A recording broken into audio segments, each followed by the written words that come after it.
Assalamualaikum warahmatullahi wabarakatuh. Perkenalkan saya Ayu Lila Zuria dari kelas 10 MPLB 1. Ingin membuat video reaction tentang posisi, tugas, dan tanggung jawab sebagai warga negara Indonesia. Posisi, tugas, dan tanggung jawab sebagai warga negara. Posisi warga negara. Warga negara adalah individu yang secara hukum menjadi bagian dari suatu negara dan memiliki hak serta kewajiban yang diatur dalam konstitusi negara tersebut. Di Indonesia, posisi warga negara dijelaskan dalam Undang-Undang Dasar 1945 Pasal 26 Ayat 1. Yang menjadi warga negara ialah orang-orang bangsa Indonesia asli dan orang-orang bangsa lain yang disahkan dengan undang-undang sebagai warga negara. Sebagai warga negara Indonesia, kita memiliki peran penting dalam menjaga keutuhan negara serta berkontribusi terhadap kemajuan bangsa. Berikut beberapa contoh posisi warga negara dalam kehidupan bernegara. Yang pertama yaitu sebagai pelajar, yakni mendapat hak pendidikan dan juga berkewajiban belajar serta menaati tata tertib sekolah. Lalu yang kedua, yakni sebagai pemilih dalam pemilu. Warga negara memiliki hak untuk memilih presiden, anggota DPR, dan kepala daerah. Berikut contoh videonya.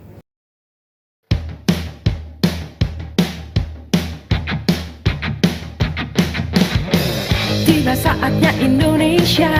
Tahap sebelum hari pemungutan suara. Ketua KPPS mengumumkan hari, tanggal, dan waktu pemungutan suara serta nomor atau lokasi TPS selambat-lambatnya 5 hari sebelum hari pemungutan suara. KPPS memberikan surat pemberitahuan model C6 KWK kepada pemilih terdaftar dalam DPT selambat-lambatnya 3 hari sebelum pemungutan suara. Ketika ada pemilih terdaftar yang sudah meninggal dunia, tidak dikenal atau pindah alamat, KPPS mencatat keterangan pada halaman model C6 KWK yang tidak terdistribusi. Formulir C6 KWK yang tidak dapat terdistribusi kepada pemilih, KPPS wajib mengembalikannya ke PPS dan menuangkan ke dalam berita acara model D1 KWK. Dalam penentuan lokasi TPS, petugas KPPS wajib memperhatikan kemudahan jangkauan bagi pemilih, lebar dan luas lokasi memadai, aman dan tidak rawan bencana, dan memberikan kemudahan bagi pemilih disabilitas dan lanjut usia. Tahap persiapan pemungutan suara.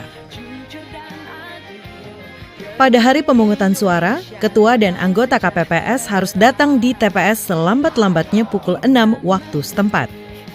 Ketua KPPS dan anggotanya memeriksa TPS dan sarana pelaksanaan pemungutan dan penghitungan suara. Menempelkan daftar pemilih tetap, daftar pemilih tambahan, serta nama dan foto pasangan calon. Tahap pelaksanaan pemungutan suara. Ketua KPPS membuka rapat pemungutan suara tepat pukul 7 waktu setempat. Setelah membuka rapat pemungutan suara, Ketua KPPS memandu pengucapan sumpah atau janji anggota KPPS dan petugas ketertiban TPS. Ketua KPPS dan anggotanya membuka kotak suara serta memeriksa perlengkapan pemungutan suara dan penghitungan suara. Ketua KPPS dan anggotanya mengeluarkan, mengidentifikasi, dan menghitung jumlah setiap jenis dokumen, peralatan, serta memeriksa sampul berisi surat suara masih dalam keadaan disegel. Ketua KPPS memperlihatkan kotak suara yang sudah kosong kepada pemilih dan saksi, serta menggembok kembali kotak suara.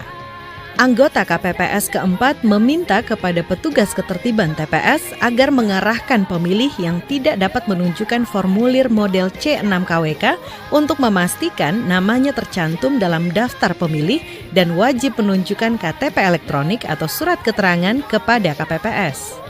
Petugas KPPS keempat memeriksa jari tangan pemilih untuk memastikan tidak ada tinta telah memilih. KPPS keempat memeriksa formulir model C6 KWK atau model A5 KWK dengan KTP elektronik atau surat keterangan dan memeriksa kesesuaian nama pemilih dalam salinan DPT atau DPPH serta memberi tanda pada kolom nomor urut pemilih dalam DPT atau DPPH. Bagi pemilih DPPH yang tidak sempat melapor kepada PPS tujuan, petugas KPPS keempat memeriksa kesesuaian antara formulir model A5 KWK dengan KTP elektronik atau surat keterangan dan mencatatnya ke dalam salinan DPPH sesuai nomor urut berikutnya. Bagi pemilih yang tidak terdaftar DPT dan DPPH, anggota KPPS keempat mencatat identitas pemilih yang terdapat dalam KTP elektronik atau surat keterangan ke dalam formulir ATB KWK. KPPS kelima menuliskan nomor urut kedatangan pemilih pada formulir model C6 KWK atau model A5 KWK dan meminta pemilih untuk menuliskan namanya pada formulir model C7 dan wajib menandatanganinya. KPPS kelima mencatat penggunaan hak pilih penyandang disabilitas pada model C7 KWK dengan berpedoman pada salinan DPT, DPTB, atau DPPH. KPPS kelima dapat menuliskan ke dalam model C7 KWK apabila terdapat pemilih disabilitas yang tidak dapat menuliskan namanya pada model C7 KWK. Selanjutnya dalam pemberian surat suara, KPPS kedua dan ketiga memberikan surat suara yang telah diisi nama kecamatan, nama desa atau kelurahan, dan nomor TPS kepada Ketua KPPS untuk ditandatangani. Ketua KPPS memanggil dan memberikan surat suara kepada pemilih dalam keadaan terbuka, serta mempersilakan pemilih ke bilik suara. Kemudian, Ketua KPPS menjelaskan kepada pemilih dan saksi tata cara pemberian suara. Apabila terdapat surat suara rusak atau keliru dicoblos, Ketua KPPS memberikan surat suara pengganti sebanyak 1 kali dan memberi silang pada surat suara yang rusak. Apabila pemilih perlu pendamping pemilih, Ketua KPPS mempersilahkan pendamping pemilih untuk mengisi formulir model C3 KWK. Dalam memasukkan surat suara ke dalam kotak suara, anggota KPPS ke-6 mengarahkan dan memastikan surat suara yang digunakan pemilih dimasukkan ke dalam kotak suara sesuai jenis pemilihan. Apabila terdapat pemilih tunanetra, KPPS ke-6 membantu memasukkan surat suara ke dalam kotak suara. Anggota KPPS ke-7 memastikan pemilih untuk mencelupkan salah satu jari tangan pemilih ke dalam tinta sedalam ruas kuku jari pemilih. Pada pukul 12 waktu setempat, Ketua KPPS mengumumkan kepada pemilih yang terdaftar dalam DPTB untuk dapat memberikan suaranya sepanjang surat suara masih tersedia.